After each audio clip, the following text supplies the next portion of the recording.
والصلاة والسلام على عباده الذين اصطفى خصوصا على أفضلهم وخاتم النبيين محمد الأمين وعلى آله وصحبه أجمعين. أما بعد فأعوذ بالله من الشيطان الرجيم. بسم الله الرحمن الرحيم. الحمد لله رب العالمين الرحمن الرحيم مالك يوم الدين إياك نعبد وإياك نستعين اهدنا الصراط المستقيم صراط الذين أنعمت عليهم غير المغضوب عليهم ولا الضالين آمين. رب اشرح لي صدري ويسر لي أمري واحلل عقدة من لساني يفقهوا قولي. اللهم ربنا ألهمنا رشدنا وأعذنا من شرور أنفسنا. اللهم أرنا الحق حقا وارزقنا اتباعه وأرنا الباطل باطلا وارزقنا اجتنابه.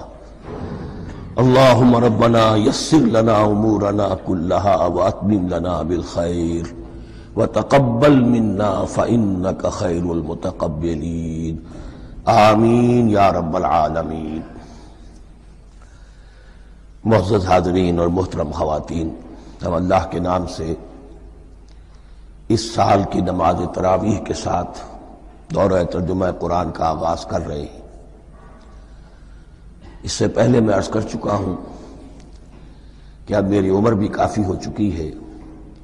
قمری حساب سے 68 برس مکمل ہو چکے ہیں اور مختلف قسم کے عوارض بھی مجھے لاحق ہیں، اور بہت سے احباب نے اور رفقاء نے مشورہ دیا تھا کہ میں اتنا بڑا بوجھ اپنے ذمے نہ لوں، لیکن میں نے خالصتاً توکلاً علی اللہ اس کی ہمت کی، اس کا ارادہ کیا، اس کے لیے اہتمام بھی خصوصاً ہوا ہے. مجھے اندازہ ہے کہ اب میرے خیالات کی جو رو ہے وہ اب اتنی تیز نہیں ہے جتنی کبھی ہوا کرتی تھی. کراس ریفرنسز بھی جو ہیں قرآن حکیم کے وہ اتنے مستحضر نہیں ہیں جتنے کبھی ہوتے تھے، بلکہ واقعہ یہ ہے کہ میری زبان بھی بعض اوقات لڑکھڑاتی ہے، اس لیے کہ مجھے جو ادویات استعمال کرنی پڑتی ہیں ان کا اعصاب پر بھی اثر ہوتا ہے، اور جو ہمارے اعضائے رئیسہ ہیں ان پر بھی اثر ہوتا ہے. بہرحال ان سب کے الرغم اللہ کا نام لے کر آغاز کر رہے ہیں. میری انتہائی نگارش یہی ہے، تیرے نام سے ابتدا کر رہا ہوں. ابھی میں نے سورہ فاتحہ کی تلاوت کی اور آپ نے سماعت فرمائی. یہ سورہ مبارکہ مصحف کے اعتبار سے تو پہلی سورت ہے ہی، سب کو معلوم ہے، لیکن یہ بھی نوٹ کر لیجئے کہ یہ نزول کے اعتبار سے بھی سب سے پہلی مکمل سورت جو حضور پر نازل ہوئی وہ یہی ہے. اس سے قبل متفرق آیات نازل ہوئیں. 5 آیتیں سورہ علق کے آغاز میں، کچھ آیتیں سورہ قلم یا سورہ نون کے آغاز میں، کچھ آیتیں سورہ مزمل کی ابتدا کی، کچھ آیتیں سورہ مدثر کے آغاز کی. 5ویں وحی تقریباً اس پر اجماع ہے کہ یہ سورۃ الفاتحہ کی ہے، اور یہ مکمل سورت ہے جو حضور پر نازل ہوئی. سورۃ الفاتحہ کے معنی ہوئے افتتاحی سورت. فتح یفتح کے معنی ہے کھولنا، مفتاح کنجی کو کہتے ہیں، چابی کو.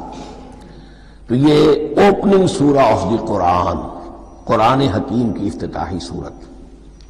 ویسے جیسا کہ میں تعارف قرآن کے ضمن میں عرض کر چکا ہوں، عربوں کا یہ مزاج تھا کہ جس چیز سے انہیں خصوصی محبت ہوتی تھی اس کے بہت سے نام رکھتے تھے. اس کے بھی بہت سے نام ہیں. سورۃ الفاتحہ سب سے عام ہے، لیکن الکافیہ، الشافیہ، ام القرآن، اساس القرآن، کم سے کم یہ 4 نام تو میں سمجھتا ہوں کہ ہر مسلمان کو مزید معلوم ہونے چاہیے، اور بھی بہت سے نام ہیں. اس سورہ مبارکہ کی بالاتفاق و بالاجماع 7 آیتیں ہیں، اگرچہ ان کی ترتیب میں کچھ اختلاف ہے. ایک رائے یہ رائے امام شافعی کی بھی ہے اور بصرہ کے جو قراء تھے ان کی بھی ہے کہ آیت بسم اللہ بھی سورہ فاتحہ میں شامل ہے، اس کا جز ہے، وہ اس کو شامل کر کے پھر 7 آیتیں بناتے ہیں، تو آخری جنہیں ہم 2 آیتیں سمجھتے ہیں، صراط الذین انعمت علیہم غیر المغضوب علیہم ولا الضالین، وہ ان کے نزدیک ایک آیت ہے۔ تو گویا کہ نتیجہ یہ نکلا کہ آیتوں کی تعداد 7 ہی رہتی ہے۔ امام ابو حنیفہ رحمۃ اللہ علیہ کا موقف اور کوفے کے جو قراء تھے ان کا بھی موقف یہ ہے کہ آیت بسم اللہ نہ سورہ فاتحہ کا جز ہے نہ کسی اور سورت کا جز ہے، سوائے ایک مقام پر جہاں حضرت سلیمان علیہ السلام کا خط جو ہے نقل ہوا ہے، جنہوں نے ملکہ سما کو لکھا تھا انہ من سلیمان و انہ بسم اللہ الرحمن الرحیم، تو قرآن کے متن میں صرف اسی جگہ پر یہ آیت شامل سمجھتے ہیں، باقی یہ صرف علامت کے طور پر کہ یہاں سے ایک نئی سورت شروع ہو رہی ہے درج کی گئی ہے۔ اس سورہ مبارکہ کو الصلاح قرار دیا گیا ایک حدیث میں، اس کا جو اسلوب ہے وہ دعا کا ہے، اور دعا کے ساتھ اس کی جو مناسبت ہے اور پھر اسی کی وجہ سے ہماری نماز کا یہ جزو لا ینفک بنا دیا گیا، بلکہ ایک حدیث جو میں آپ کو سناؤں گا اس میں اسی کو نماز قرار دیا گیا، الصلاح یہی ہے۔ ویسے وہ حدیث مبارک موجود ہے من لم یقرأ بفاتحۃ الکتاب لا صلاۃ لمن لم یقرأ بفاتحۃ الکتاب، جو شخص سورہ فاتحہ کی تلاوت نہیں کرتا اس کی کوئی نماز نہیں۔ اس کے حوالے سے بھی ہمارے ہاں 2 مسلک ہے، ذکر صرف اس لیے کر رہا ہوں کہ آپ کے علم میں ہو، ان میں کوئی بنیادی فرق نہیں ہے، کسی بھی ایک رائے کا انسان قائل اور حامل ہو سکتا ہے بغیر اس کے کہ دوسرے کو بالکل غلط قرار دے، بلکہ یہ کہ اس کے لیے بھی گنجائش اپنے ذہن میں اور اپنے دل میں رکھے۔ تو ایک رائے یہ ہے کہ یہ میں کیا عرض کر رہا تھا کوئی بھول گیا ہوں،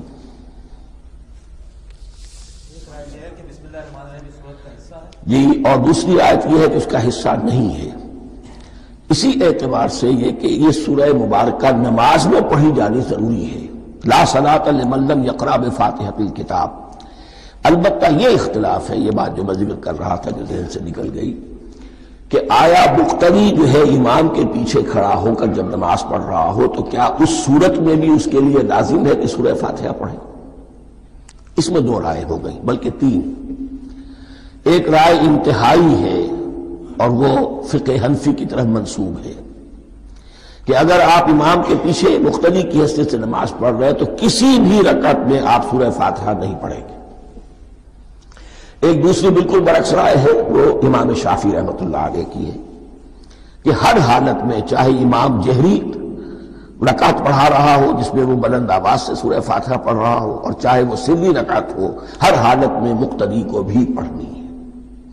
ایک تیسری رائے بین ہے، وہ امام مالک کی ہے رحمۃ اللہ علیہ، کہ جو سری رکعت ہے جس میں کہ امام بھی خاموشی سے پڑھ رہا ہے مقتدیوں کو بھی پڑھنی چاہیے، جو جہری رکعت ہے جس میں کہ امام بلند آواز سے پڑھ رہا ہے اس میں مقتدیوں کو خاموش رہ کر پوری توجہ جو ہے سننے پر صرف کر دینی چاہیے۔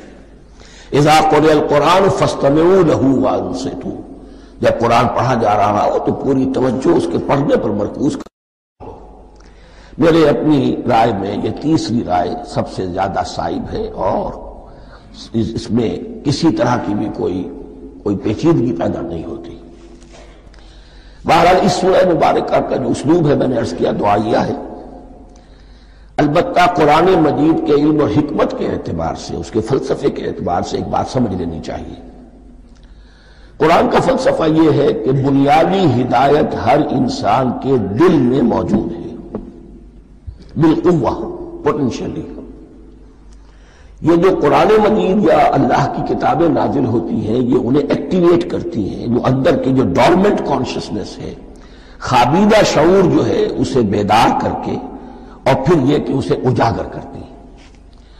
ہر سلیم الفطرت انسان اور سلیم العقل انسان، 2 سلامتی یہ شرط ہے، سلیم الفطرت، نیچر پرورٹڈ نہ ہو، فطرت مسخ نہ ہو گئی ہو، عقل سلیم ہو، ان دونوں چیزوں کا نتیجہ یہ نکلتا ہے کہ وہ انسان از خود بغیر کسی وحی کی رہنمائی کے، بغیر کسی نبی کی تعلیم کے سے استفادہ کیے ہوئے از خود بھی کچھ حقائق تک پہنچ جاتا ہے۔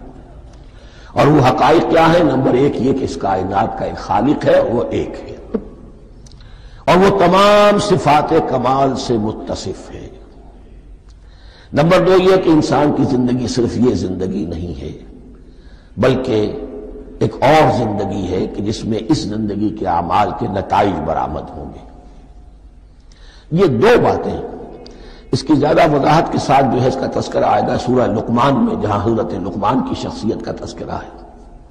لیکن یہاں صرف یہ بات سمجھ لیجئے کہ قرآن کا فلسفہ یہ ہے کہ ہر انسان میں، ہر فرد نوع بشر میں جو اپنی ولادت کے وقت مسلم ہوتا ہے، حضور کی حدیث ہے کل مولود یولد علی الفطرہ ابواہ یحودانہ او ینصرانہ او یمجسانہ، ہر بچہ نوع انسانی کا فطرت اسلام پر پیدا ہوتا ہے، وہ فطرت کے اندر وہ ہدایت ودیت ہے۔ اب اگر وہ فطرت بس نہیں ہوئی اور عقل جو ہے وہ صحیح رخ پر کام کر رہی ہے تو ان دو حقائق تک وہ انسان خود پہنچ جائے گا۔ لیکن ان دونوں حقائق تک پہنچنے کے بعد اب وہ دست بستہ دعا کرے گا کہ اے رب اب مزید ہدایت تو مجھے عطا فرما۔ ایک تو یہ کہ میں کیا کروں کیا نہ کروں، میری عقل اس میں ٹھوکر کھا سکتی ہے، میں کسی اچھی چیز کو بری سمجھ سکتا ہوں، کسی بری کو اچھی سمجھ سکتا ہوں، تو مجھے صحیح راستہ، صحیح راہ ہدایت پر چلا۔ یہ دعا ہے جو انسان کرتا ہے جبکہ وہ ایمان باللہ اور ایمان بالآخرہ تک خود پہنچ چکا ہوتا ہے، اور یہ سمجھتا ہے کہ صحیح زندگی کا رخ یہی ہے کہ جس رب کو میں نے پہچانا ہے کہ وہ اس کائنات کا خالق ہے اور مالک ہے اور رب ہے، میں اس کی بندگی کروں، اس کی اطاعت کروں، اس کا حکم مانوں، اس کے راستے پر چلوں۔ لیکن وہ راستہ کون سا ہے؟ اس کے لیے پھر دست بدعا ہوتا ہے کہ پروردگار تو میری رہنمائی فرما۔ یہ مقام ہے کہ جہاں آپ سمجھ لیجئے اپنے آپ کو بھی آج اس جگہ پر تصور کرتے ہوئے پھر اس سورہ مبارکہ کو پڑھیے کہ آپ اس مقام پر اللہ کے فضل و کرم سے پہنچ چکے ہیں کہ اللہ کو آپ نے پہچان لیا اور اس کی توحید کو جان لیا، اس کی جملہ صفات کمال سے آپ واقف ہو گئے۔ آپ یہ بھی جان گئے کہ بڑھ کر اس کے حضور میں حاضر ہونا ہے اور وہ حساب کتاب لے گا۔ پھر آپ نے یہ عہد بھی کر لیا کہ اب زندگی گزارنی ہے اس رب کی بندگی میں، اسی کی فرما برداری میں۔ اب یہاں کھڑے ہو کر آپ پوچھتے ہیں کہ اللہ مجھے وہ تفصیلی ہدایت عطا فرما، ایسا نہ ہو کہ کبھی میں کسی راستے پر چلتا ہوا کسی پگڈنڈی پر مڑ جاؤں اور وہ تھوڑی سی جو ڈیویشن ہو میرے راستے کی وہ میری عاقبت کو برباد کر دے۔ یک لحظہ غافل گشتم و صد سال راہم دور شد، اس لیے کہ ہوتا یہی ہے سیدھے راستے سے ذرا سی کوئی پگڈنڈی جو ہے تھوڑے سے اینگل پر نکلی ہے، لیکن جب چلتے جائیں گے آپ تو جتنا آگے بڑھیں گے اس پر، اس راہ صراط مستقیم سے آپ اتنے ہی زیادہ دور ہوتے چلے جائیں گے۔ یہ ہے قرآن مجید کی حکمت اور فلسفے کے اعتبار سے اس سورہ مبارکہ کا مقام۔ اب آئیے ہم بسم اللہ کرتے ہیں۔ بسم اللہ الرحمن الرحیم، شروع کرتا ہوں میں اللہ کے نام سے جو رحمان اور رحیم ہے۔ اس پر کچھ گفتگو ہو چکی ہے تعارف قرآن کے ضمن میں کہ رحمان اور رحیم دو نام ہیں کہ جو رحمت کے مادے سے نکلتے ہیں۔ رحمان میں اللہ تعالی کی رحمت کا جوش ہے، جانی کیفیت، طوفانی کیفیت، اور رحیم میں اللہ تعالی کی رحمت کا دوام اور تسلسل۔ یہ دونوں کیفیات اللہ کی رحمت میں بیک وقت موجود ہیں، جس کا ہم تصور نہیں کر سکتے۔ ہم سمندر کو دیکھتے ہیں، متلاطم سمندر ہے، اس میں ہیجان ہے، طوفان ہے۔ دریا کو دیکھتے ہیں کہ وہ سکون کے ساتھ چل رہا ہے، خاموشی سے چل رہا ہے، بہہ رہا ہے، بس تسلسل کے ساتھ بہہ رہا ہے۔ ہم ان دونوں کیفیات کو علیحدہ دیکھتے ہیں تو ہمارا ذہن ان دونوں کو بیک وقت اس کا تصور نہیں کر سکتا، تخیل ممکن نہیں۔ لیکن اللہ کی رحمت کی یہ دونوں شانیں مستقلاً ہر وقت موجود ہے، بیک وقت، اسی لیے ان دونوں کے درمیان کہیں حرف عطف نہیں آئے گا۔ بسم اللہ الرحمن الرحیم، الحمدللہ رب العالمین۔ کل حمد، اور حمد کو ذہن میں رکھ لیجئے، حمد مساوی ہے تعریف جمع شکر۔ عام طور پر ترجموں میں ایک لفظ لایا جاتا ہے، کل تعریف اللہ کے لیے، یہ کافی نہیں ہے۔ تعریف آپ کسی شے کی کر سکتے ہیں جس میں کوئی حسن ہے، خوبی ہے، کسی بھی اعتبار سے، خواہ آپ کو اس کے حسن و خوبی سے کوئی فائدہ حاصل نہیں ہو رہا۔ ایک پھول ہے، بہت خوبصورت ہے، بس ٹھیک ہے، خوبصورت ہے، آپ نے کہا، تعریف کر دی۔ شکر کرتے ہیں آپ اس شے کا جس سے آپ کو کوئی فائدہ پہنچا ہو، استفادہ ہوا ہو، آپ کی کوئی ضرورت پوری ہوئی ہو، آپ کی کوئی مشکل دفع ہوئی ہو۔ اور آپ دیکھیں گے کہ حمد میں یہ شکر کا پہلو غالب ہے۔ جتنی بھی دعائیں ہیں حضور سے منقول، شکر کے مقام پر وہاں حمد آتا ہے۔ بھوک لگی ہوئی تھی، کھانا کھایا، الحمدللہ الذی اطعمنی وسقانی۔ اب یہاں دیکھیے ترجمہ تعریف نہیں، شکر ہے اس اللہ کا جس نے مجھے کھلایا اور پلایا۔ آپ بیت الخلاء سے باہر آئے، نجاستیں آپ سے دور ہو گئیں، طبیعت میں انشراح ہوا، الحمدللہ الذی اذھب عنی الاذی وعافانی۔ اور شکر ہے اس اللہ کا جس نے اذیت بخش چیزیں مجھ سے دور کر دیں اور مجھے عافیت بخشی۔ تو یہ الحمدللہ رب العالمین، اللہ تعالیٰ کا حسن و کمال اور حسن و جمال اپنی جگہ بھی اس انتہا کا ہے کہ جتنی تعریف اس کا حق ہے ہم کر ہی نہیں سکتے، لیکن اس کے احسانات اور انعامات ہم پر اتنے ہیں کہ ہم ان کو بھی گن نہیں سکتے۔ لہذا ایک ہی احصاء ہم نے کر دیا الف لام کے ساتھ، الحمدللہ رب العالمین۔ تمام تعریفیں اور کل شکر اللہ کے لیے ہیں کہ جو تمام جہانوں کا پروردگار ہے، رب ہے، مالک ہے۔ رب میں ایک مفہوم ہوتا ہے ربوبیت کا، اور اس میں مفہوم شامل ہوتا ہے تربیت کا، ربیانی صغیرہ۔ تو مالک ہونا اور تربیت دینا، آپ جس شے کے مالک ہوں گے آپ چاہیں گے اس میں بڑھوتری ہو، اس میں اضافہ ہو، وہ نشو و نما پائے۔ تو یہ دونوں چیزیں آپس میں ایک دوسرے کا جڑی ہوئی ہیں، پروردگار بھی اور مالک بھی۔ عام طور پر عربی میں رب کا لفظ مالک کے لیے آتا ہے، رب البیت، رب الدار، رب المال۔ تو معلوم وہاں پر ظاہر بات ہے کہ اس سے مراد کیا ہے، مال والا، گھر والا، گھر کا مالک۔ تو کل شکر اور کل تعریف اس اللہ کے لیے ہے جو تمام جہانوں کا مالک بھی ہے اور پروردگار بھی ہے۔ الرحمن الرحیم، رحمان ہے اور رحیم ہے۔ اب دوبارہ اس کی میں وضاحت نہیں کروں گا۔ مالک یوم الدین، یوم دین کا مختار مطلق ہے۔ دین عربی زبان میں کہتے ہیں بدلے کو، دناہم کما دانو، کما تدینو تو دانو، یہ کہاوت ہے۔ جیسے اردو میں ہم کہتے ہیں جیسا کرو گے ویسا بھرو گے، کما تدینو تو دانو۔ تو یہ ہے بدلہ، اس کا بنیادی مفہوم جو ہے وہ بدلہ ہے۔ تو بدلے کا ایک دن ہے جس دن فیصلہ ہوگا کہ کون کیا کما کر لایا ہے، اسے کیا بدلہ ملنا چاہیے۔ آیا اس کا برائیوں کا پلڑا بھاری ہے کہ اسے سزا ملنی چاہیے، یا اس کی حسنات اور نیکیوں کا پلڑا بھاری ہے کہ اسے جزا ملنی چاہیے، اس کا انعام اور اکرام کے ساتھ معاملہ کیا جانا چاہیے۔ وہ ایک دن ہے، اسے ہم یوم القیامہ کہتے ہیں۔ اور لیکن اصل بات جو یہاں کہی گئی، یعنی ایک جملے میں تین باتوں کا اعتراف ہو رہا ہے۔ بعث بعد الموت، ایک دن آئے گا کہ ہم مرنے کے بعد تمام انسان اٹھا لیے جائیں گے، پھر حساب و کتاب، پھر اللہ کے ہاں حاضری ہوگی اور حساب کتاب ہوگا۔ اور تیسرا یہ کہ اس حساب کتاب کے دن کا مختار مطلق اللہ ہے، یعنی کسی اور کو اپنے ذہن میں سہارا بنا کر آپ زندگی گزاریں کہ وہ مجھے چھڑا لے گا، یا وہ ہستی جو ہے اتنی زوردار ہے کہ وہ مجھے بچا لے گی، اس سے اپنے دل کو، اپنے ذہن کو بالکل پاک کر لیجئے۔ مالک یوم الدین، ایک دوسری جگہ پر قرآن میں آیا ہے، اس روز کوئی پکارنے والا پکارے گا، لمن الملک اليوم للہ الواحد القہار، آج کے دن کس کا اختیار مطلق ہے؟ اور پھر کہا جائے گا اللہ کے لیے، الواحد قہار، جو پوری طرح چھایا ہوا ہے، بس تولی ہے۔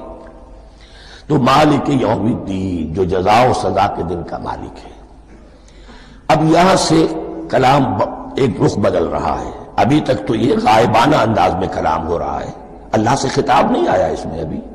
الحمدللہ رب العالمین الرحمن الرحیم مالک یوم الدین۔ اب خطاب ہے، ایاک نعبد و ایاک نستعین، ہم صرف تیری ہی بندگی کرتے ہیں اور کریں گے، اور ہم صرف تجھ ہی سے مدد مانگتے ہیں اور مانگیں گے۔ یہ ترجمہ میں کیوں کر رہا ہوں کہ یہ فعل مضارع ہے۔ عربی زبان میں فعل مضارع حال اور مستقبل دونوں کو کور کرتا ہے۔ کا جو ہے مفعول فاعلی جو ہے، مفعول جو ہے اس میں ضمیر مفعولی اسے پہلے لا کر حشر کا مضمون پیدا ہو گیا۔ ہم تیری بندگی کرتے ہیں نہیں، ہم تیری ہی بندگی کرتے ہیں اور کریں گے۔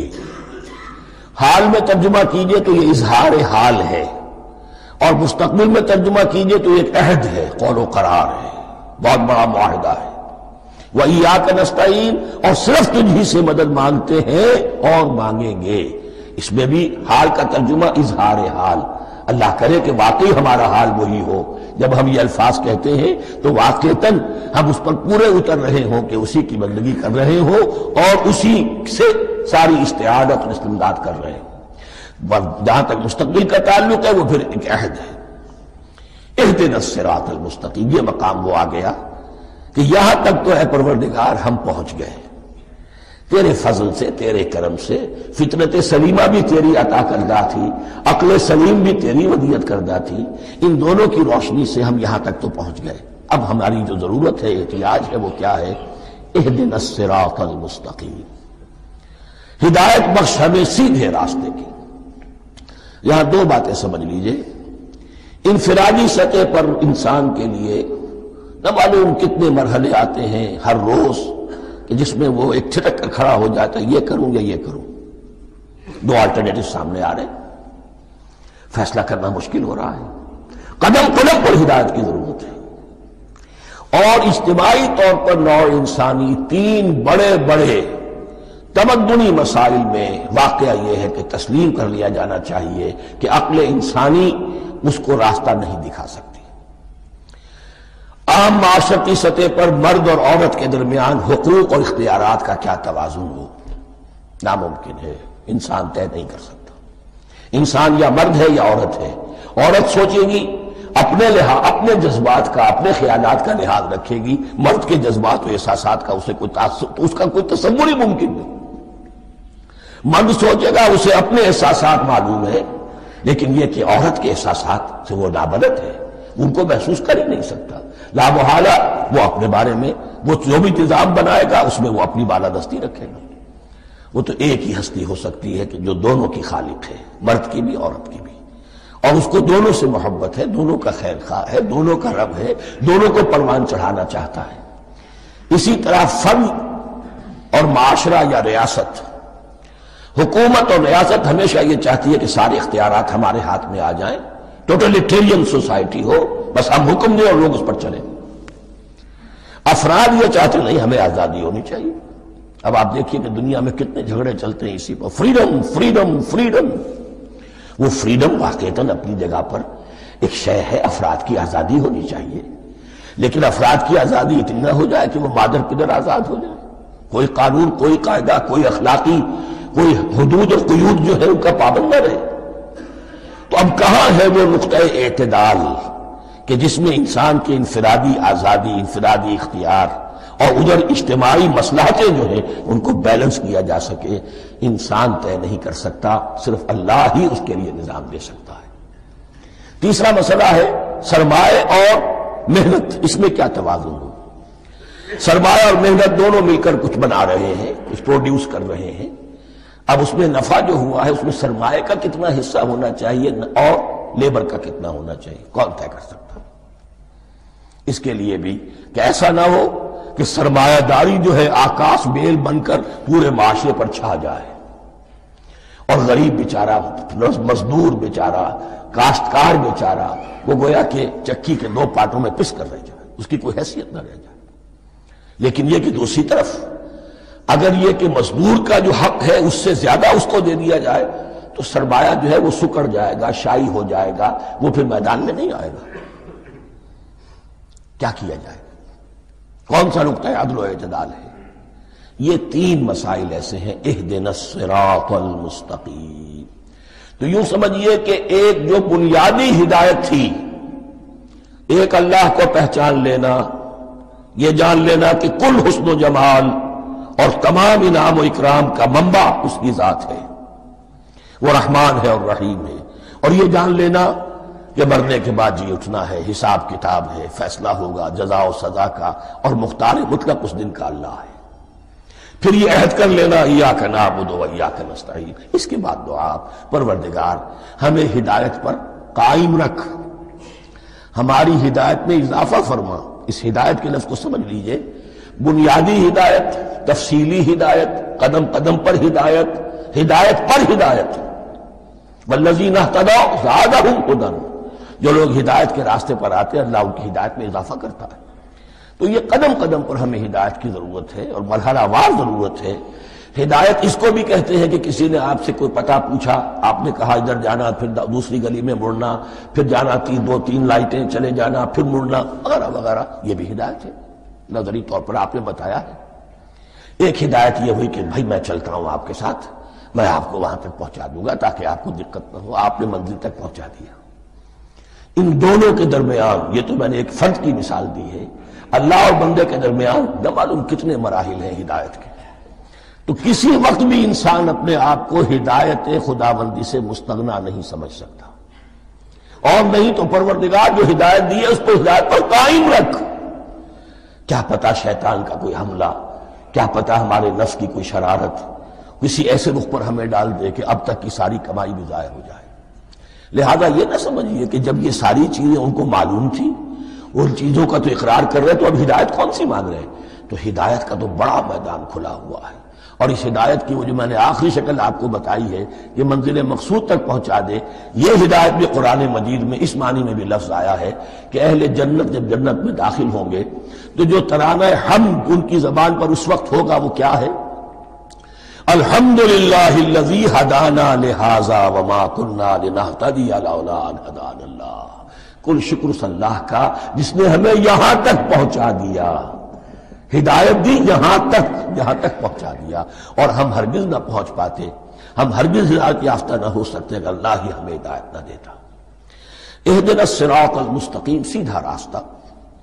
صراط الذین انعمت علیہم، اب اس کی مزید وضاحت ہے. راستہ اس کا ان لوگوں کا جن پر تیرا انعام ہوا. یہ کون لوگ ہیں؟ اس کی وضاحت آپ کو ملے گی سورہ نساء میں. من یطع اللہ والرسول فاولئک مع الذین انعم اللہ علیہم من النبیین والصدیقین والشہداء والصالحین. 4 طبقات ہیں منعم علیہم جن پر اللہ کا انعام ہوا ہے. چوٹی پر انبیاء کرام، اس کے بعد صدیقین کرام، اس کے بعد شہداء عظام، اس کے بعد عام صالح مسلمان صالح ہو. یہ بیس لائن ہے. اس سے اوپر کا درجہ شہداء کا ہے، اس سے اوپر کا درجہ صدیقین کا ہے، اور پھر کا درجہ انبیاء کا ہے. انبیاء میں سے پھر وہ بھی ہوتے ہیں کہ جو اولو العزم میں من الرسل ہیں. لیکن یہ 4 طبقات ہیں، ان کے راستے پر ہمیں چلا. غیر المغضوب علیہم ولا الضالین، جو مغضوب علیہم نہیں ہوئے، جن پر تیرا غضب نہیں ہوا. اور غضب ہوتا ہے ان پر کہ جو ہدایت کے واضح ہونے کے بعد ہدایت کو ترک کر دیں، وہ ہے مغضوب علیہم. جنہیں ہدایت مل گئی ہو، ہدایت کو پہچان لیا ہو، پھر اپنی شرارت نفس کی وجہ سے، اپنی نفسانیت کی وجہ سے، اپنے تکبر کی وجہ سے، اپنے حسد کی وجہ سے وہ اس حق کو رد کر دیں، اس کو ترک کر دیں. ان پر اللہ کا غضب آتا ہے. اور اس میں اس کی بہت بڑی مثال تاریخ کے اعتبار سے یہودی ہے. اللہ نے انہیں ہدایت دی، کتابیں عطا کی، تورات، انجیل، زبور، سینکڑوں نبی ان میں مبعوث کیے. 1400 برس تک نبوت کا تار ٹوٹا ہی نہیں، مسلسل. ابتدا میں بھی 2 نبی، موسیٰ اور ہارون، اور اختتام پر بھی 2 نبی، عیسیٰ اور یحییٰ علیہ السلام. اور ان کے مابین کوئی لمحہ نہیں آیا ہے تاریخ بنی اسرائیل میں جبکہ کوئی نہ کوئی نبی موجود نہ ہو.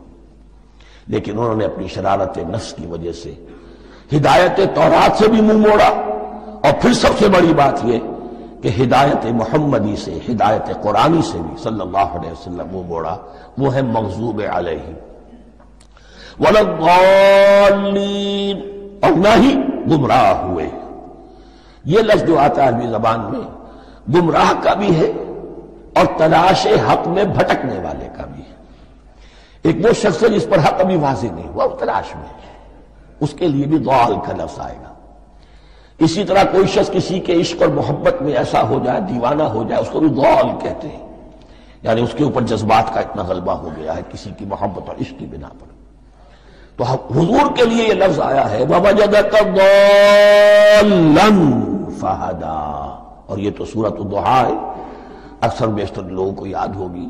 تو یہ جو ضال کا لفظ ہے اس میں سمجھ لیجئے ضروری نہیں ہے کہ وہ گمراہ ہو، بلکہ وہ بھی کہ جو ابھی راہ ہدایت کی طلب میں اس کے حصول کے لیے اس کی تلاش میں کوشاں ہیں، اور وہ بھی کہ جو کسی مغالطے کی وجہ سے حق سے منحرف ہو جائے۔ یہ بھی جان لیجئے کہ ایک ہے بدنیتی، تکبر، حسد، حق کو جان کر پہچان کر رد کر دینا یا چھوڑ دینا یا ترک کر دینا، ایک ہے کسی غلطی میں، کسی جذبات کے اندر آ کر، کسی غلو کے اندر مبتلا ہو کر اور حق سے منحرف ہو جانا۔ اس کی جو سب سے بڑی مثال ہے وہ نصارہ ہے، عیسائی ہے۔ حضرت مسیح کو انہوں نے مانا لیکن غلو کیا، یہ لفظ آئے گا آگے، لا تغلوا فی دینکم، اپنے دین میں غلو نہ کرو۔ جیسے ہمارے ہاں بھی بعض لوگ ہیں جو حضور صلی اللہ علیہ وسلم کی تعریف میں، حضور صلی اللہ علیہ وسلم کے ساتھ اپنی محبت کے اظہار میں غلو کر جاتے ہیں۔ یہ انتہا درجے کو ہو گیا تھا حضرت مسیح علیہ السلام کے ماننے والوں میں، اور اس کی بنا پر انہوں نے تثلیث کا عقیدہ ایجاد کر لیا اور حضرت مسیح علیہ السلام کو اللہ کا بیٹا بنا دیا۔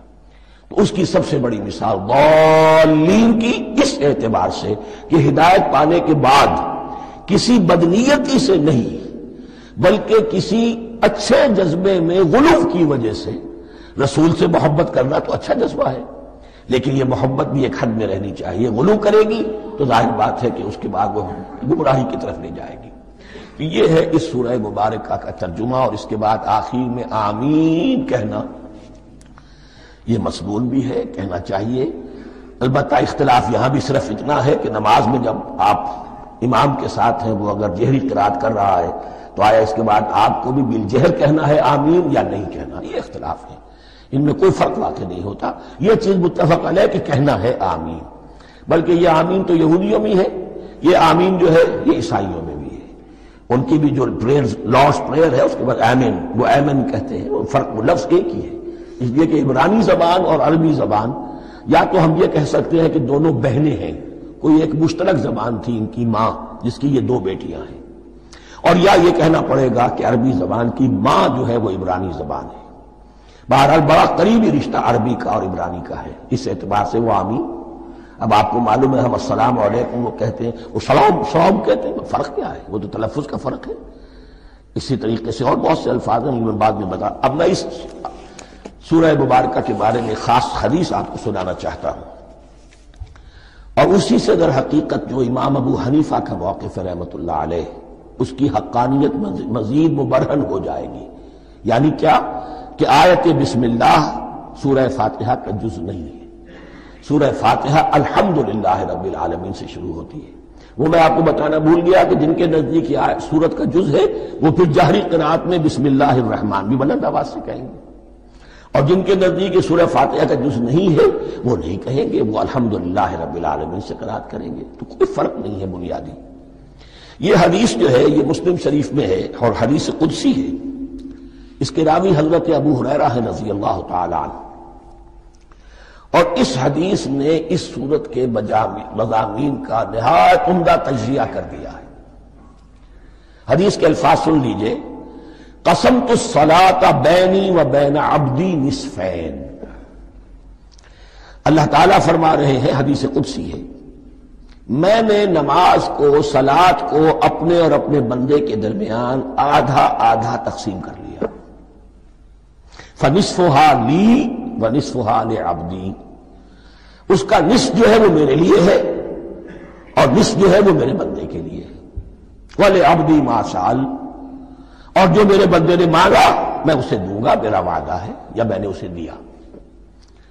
اس کے بعد اس کی تفصیل آتی ہے، اذا قال العبد، جب بندہ کہتا ہے الحمدللہ رب العالمین، قال اللہ حمدنی عبدی، جب بندہ کہتا ہے الحمدللہ رب العالمین، اللہ فرماتا ہے میرے بندے نے میری حمد کی۔ وَإِذَا قَالَ الرَّحْمَنِ الرَّحِيمِ قَالَ اللَّهُ اثْنَى عَلَيَّ عَبْدِي، جب بندہ کہتا ہے الرحمن الرحیم، اللہ فرماتا ہے میرے بندے نے میری ثنا کی۔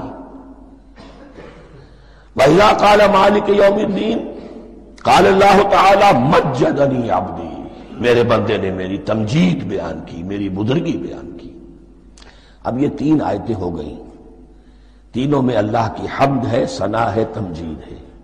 یہ تین آیتیں خالص اللہ کے لیے ہو گئیں۔ اب چوتھی آیت آئی، ایاک نعبد و ایاک نستعین۔ اس کے بارے میں جب بندہ کہتا ہے اذا قال العبد ایاک نعبد و ایاک نستعین، قال اللہ تعالی ھذا ما بینی و بین عبدی ولعبدی ما سأل، یہ میرے اور میرے بندے کے درمیان ہے۔ یہ تو یوں سمجھیے کہ یہ گرا لگ گئی ہے میرے اور میرے بندے کے مابین۔ اس نے مجھ سے قول و قرار کیا ہے، اس نے میری بندگی کا اعتراف کیا ہے، اس نے تسلیم کیا ہے کہ میری ہی بندگی کرتا ہے اور کرے گا، اور مجھ سے مدد چاہیے ہے۔ ھذا ما بینی و بین عبدی، یہ معاہدہ ہے، معاہدہ دو فریقوں کے مابین ہوتا، یہ میرے اور میرے بندے کے مابین ہے۔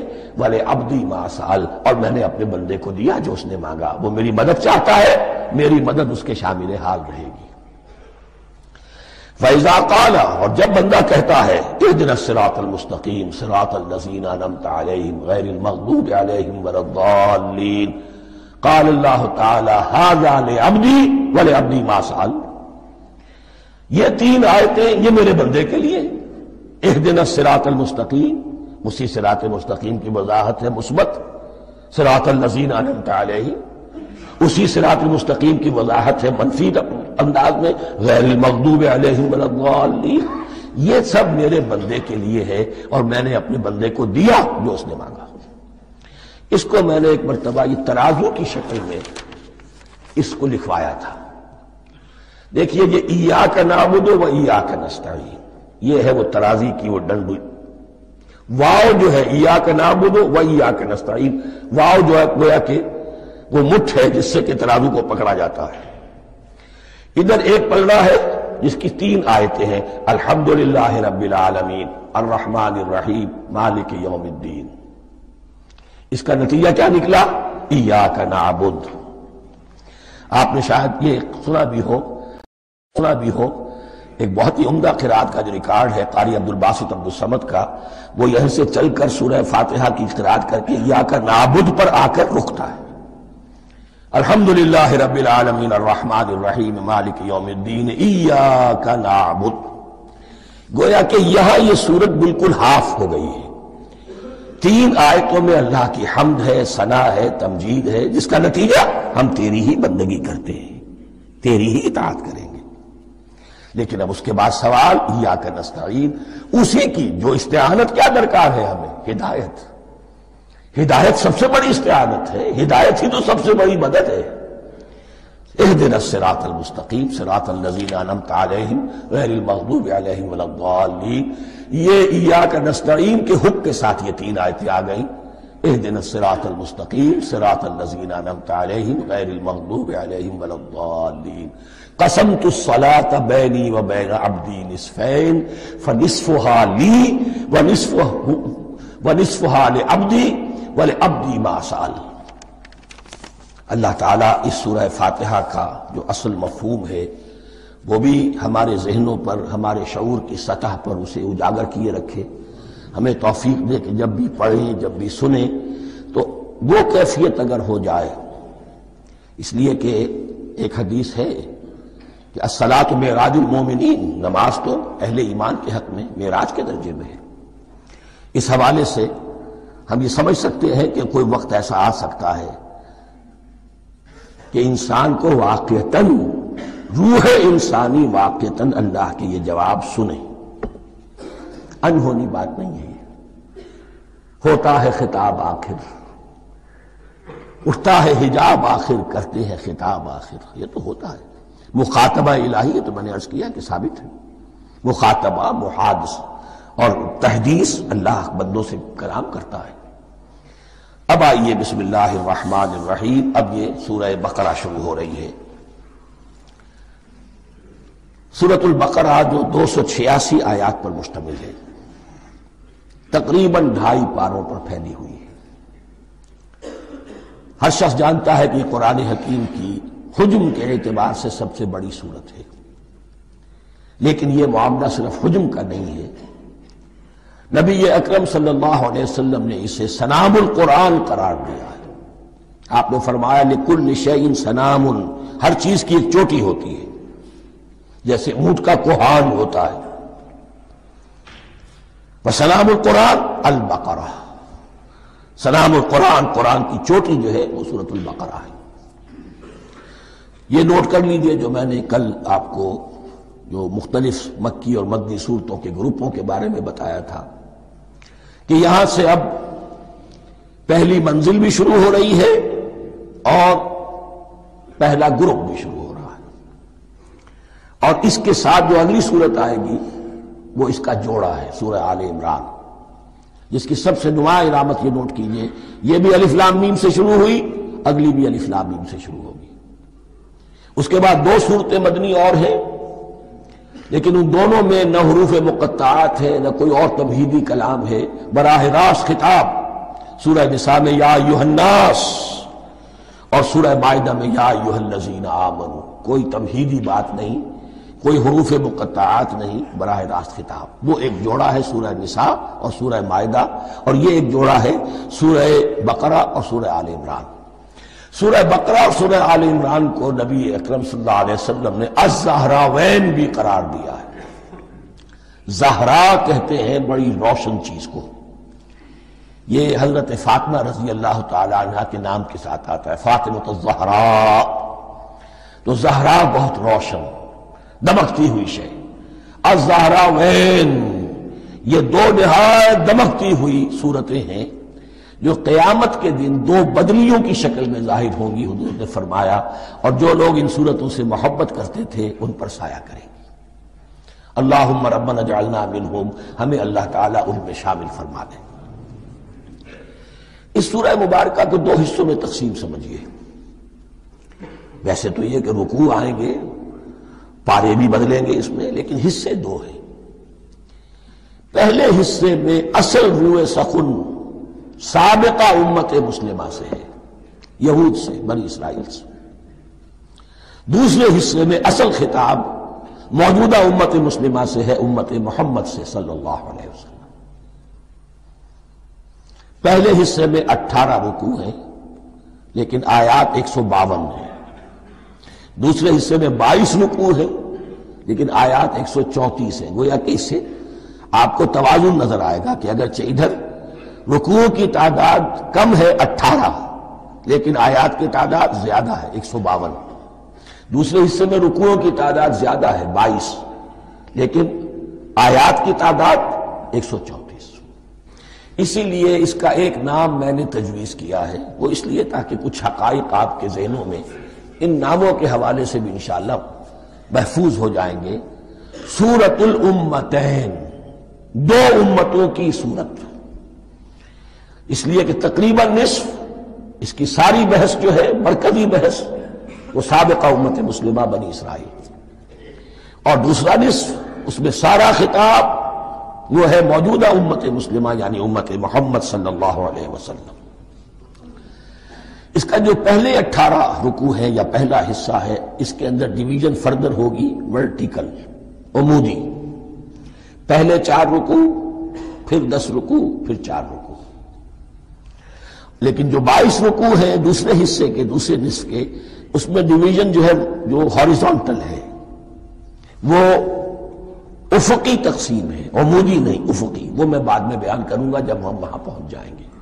ان کو پہلے سمجھ لیجئے کہ اس پہلے حصے کی جو تقسیم میں نے کی ہے، پہلے 4 رکوع، پھر 10 رکوع اور پھر 4 رکوع۔ پہلے 4 رکوع یوں سمجھیے کہ پورے قرآن مجید کے لیے اس کی حکمت اور فلسفے کا جو حصہ مکی قرآن میں بیان ہو چکا تھا اس کا خلاصہ ہے۔ جب یہ سورت نازل ہو رہی ہے تو یہ تو مدینہ میں حضور تشریف لا چکے ہیں، 12-13 سال جو ہے گزر چکے ہیں، اور ان 12-13 سالوں کے دوران 2/3 قرآن نازل ہو چکا ہے۔ اس میں جو بھی حکمت، فلسفہ اور بنیادی دعوت، یہ جو چیزیں مکی قرآن میں بیان ہوئی، ان کا خلاصہ نچوڑ نکال کر یہاں 4 رکوعوں میں رکھ دیا گیا۔ اگرچہ ان میں بھی جب گہرائی میں آپ دیکھیں گے تو روح سخن جو ہے وہ بنی اسرائیل کی طرف ہے، وہ میں بعد میں عرض کروں گا، لیکن اضافی طور پر یہ سمجھ لیجئے کہ پورے مکی قرآن کے حکمت اور پیغام کا خلاصہ ان 4 رکوعوں میں۔ پھر 10 رکوع ہیں جن میں براہ راست خطاب ہے سابقہ امت مسلمہ، یا بنی اسرائیل۔ اس کے بھی 2 حصے ہیں۔ پہلے ایک رکوع میں دعوت ہے، بڑا انداز اس کا بڑا پیارا ہے، اس میں دعوت ہے، ایمان لاؤ محمد پر صلی اللہ علیہ وسلم۔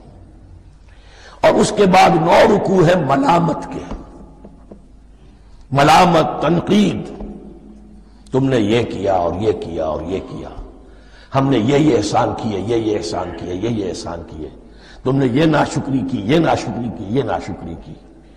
اور اس سب کا نتیجہ آخری 4 رکوعوں میں ہے کہ اب تمہیں اس منصب سے معزول کیا جا رہا ہے جس پر تم 2000 برس تک 2000 برس تک فائز رہے ہو، اور تمہیں ہٹا کر اب ایک نئی امت محمد کی شکل میں جو وجود میں آ چکی ہے صلی اللہ علیہ وسلم، اسے اس پر فائز کیا جا رہا ہے۔ اور اس کی علامت کے طور پر اسے میں کہا کرتا ہوں کورونیشن، تاج پوشی۔ ایک امت معزول، دوسری امت اس کا نصب ہو رہا ہے، اس کی تاج پوشی کے لیے سمبل، علامت کیا ہے؟ قبلہ تحویل۔ وہ قبلہ یروشلم سابقہ امت کا قبلہ اب ادھر رخ نہیں ہوگا، اب اہل توحید کا قبلہ یہ مکے کی طرف ہوگا، بیت اللہ کی طرف ہوگا۔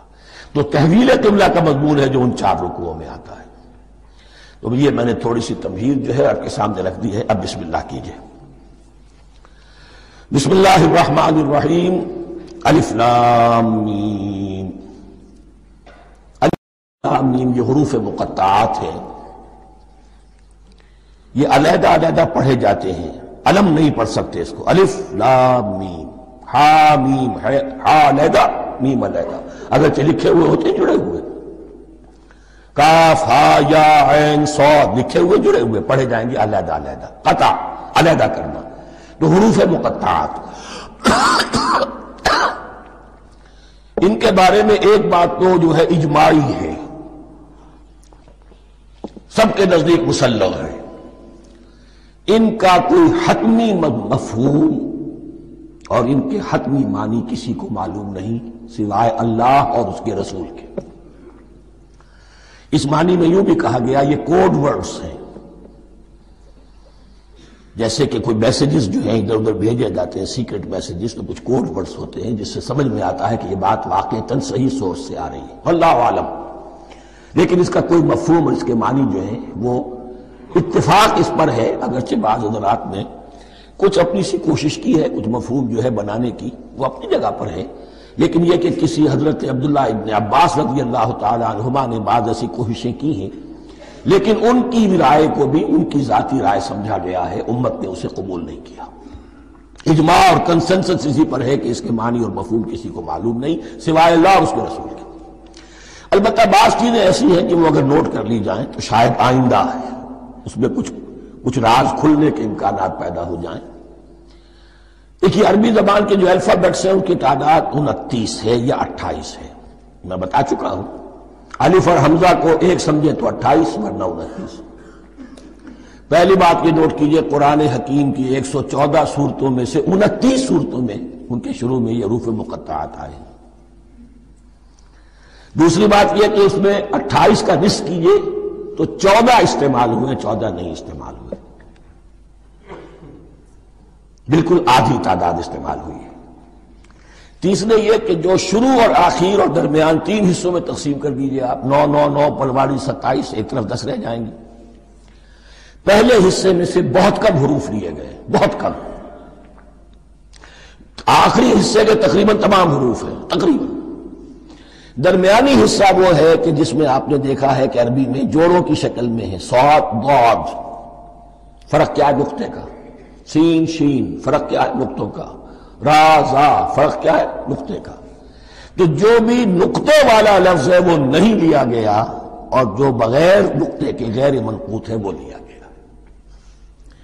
پھر اس میں 3 صورتیں ہیں جن میں ایک ایک حرف آیا ہے، سورہ قاف، سورہ نون، سورہ صاد۔ پھر صورتیں ہیں جن میں 2 آئی ہیں، جن میں 3 آئے ہیں، پھر 4 آئے ہیں، 2 ہی صورتیں ہیں جن میں 4 ہیں، اور 2 ہی صورتیں جن میں 5 ہیں۔ تو یہ ہے صرف یوں سمجھئے کہ اعداد و شمار۔ اس کے حوالے سے کچھ آدمی غور کرے تو شاید کوئی بات نکلے۔ باقی وہ مثال میں آپ کو بتا دیتا ہوں کہ حضرت عبداللہ ابن عباس نے ایک رائے ظاہر کی کہ الف لام میم در حقیقت ایک جملے کا خلاصہ ہے، انا اللہ اعلم۔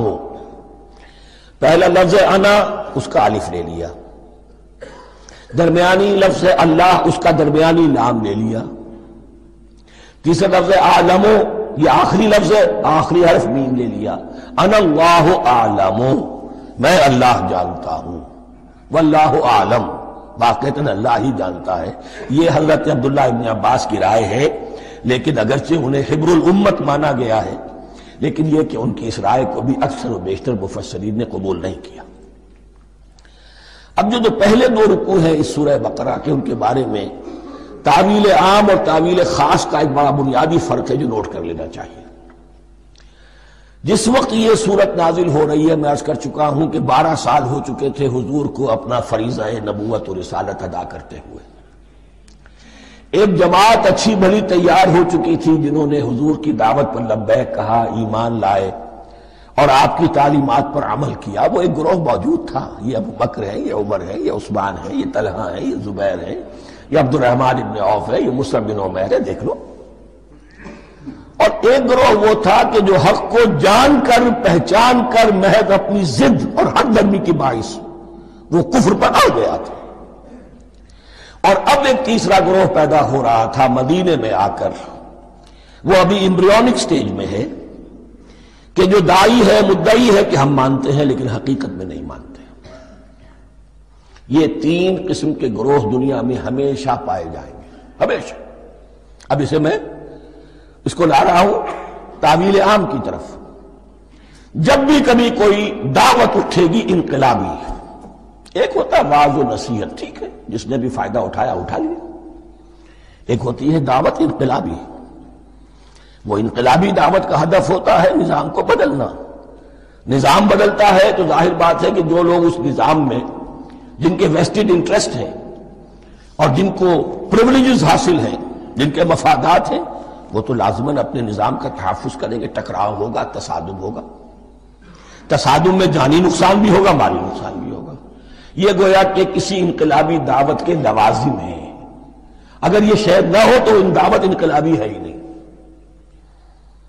اس اعتبار سے ہر انقلابی دعوت کے جواب میں 3 طبقے پیدا ہو جاتے ہیں۔ ایک وہ کہ جو اس دعوت کو قبول کرتے ہیں دیانت کے ساتھ، خلوص کے ساتھ، اخلاص کے ساتھ، اور پھر پوری جواں مردی کا ثبوت دیتے ہیں، ہر چہ بعد آباد، اب جو آئے سو آئے، جان دینی پڑے حاضر ہیں، مال دینا پڑے حاضر ہیں، کوئی تکلیف آئے، کوئی مشقت آئے، کوئی مصیبت آئے، کوئی قربانی کرے، حاضر۔ جب پکارا گیا، واپس نہیں پھیرا کوئی فرمان جنوں کا، اور تنہا نہیں لوٹی کبھی آواز جرس کی۔ خیریت جا راحت تن صحت داما، سب بھول گئی مصلحتیں اہل ہوس کی۔ ایک وہ لوگ ہوتے ہیں، ایک وہ لوگ ہوتے ہیں کہ جو اڑ جاتے ہیں ضد پر، ہٹ درمی پر، ماننے کے باوجود، جاننے کے باوجود کہ بات تو ٹھیک ہے جو کہہ رہے ہیں، کیسے مان لیں؟ ہماری سیادت، ہماری چودراہٹ، ہمارے مفادات، ہمارے یہ ساری چیزیں ان سب کے اوپر زد پڑ رہی ہے۔ یہ لوگ اڑ جاتے ہیں، اور پھر کوئی دعوت، کوئی نصیحت، کوئی مزید افہام و تفہیم ان کے حق میں مفید نہیں ہوتی۔ اس لیے کہ صحیح بات ہے جو کہتے ہیں کہ سوتے کو تو جگایا جا سکتا ہے، جاگتے ہو کیسے جگائیں؟ کوئی سویا ہوا ہے تو آپ اسے جگا دیں گے، جو جاگا ہوا ہے لیکن وہ بنا ہوا ہے، وہ اٹھنے کو تیار ہی نہیں ہے، تو آپ کیسے اٹھا دیں گے اس کو؟ تو جو لوگ جان بوجھ کر حق کو پہچان کر رد کر دیتے ہیں، پھر ان کے حق میں کوئی دعوت، کوئی نصیحت، کوئی تبلیغ، کوئی انذار، کوئی تبشیر مفید نہیں ہوتی۔ تیسرا درجہ ایسے لوگوں کا ہوتا ہے جو یا تو شروع میں آتے ہی شرارت کے ارادے سے ہیں، کوئی مصلحت ہے جس کی وجہ سے اس دعوت کو قبول کر لیا، کوئی ذاتی منفعت ہے جس کے لیے قبول کر لیا، یا یہ کہ شروع میں تو اخلاص کے ساتھ آتے ہیں لیکن جب قربانی دینے کا وقت آتا ہے تو ان کے اندر سیرت و کردار کی وہ مضبوطی نہیں ہوتی کہ ہر چباد آباد، یہ نہیں ہوتی، وہ پھر ڈگمگاتے رہتے ہیں، کبھی کچھ چلے پھر کہیں چھٹک کر رہ گئے، پھر کہیں کچھ چلے پھر چھٹک کر رہ گئے۔ یہ تیسرا طبقہ ہے کہ جو کہتا ہے، دعوی مدعی ہے کہ ہم نے مانا ہے، قبول کیا ہے، بات ٹھیک ہے، کچھ تھوڑا بہت چلتے بھی ہیں، لیکن جہاں مشکل آئی چھٹک کر کھڑے ہو گئے، اونجے منہ گر پڑے۔ یہ تیسرا طبقہ ہے۔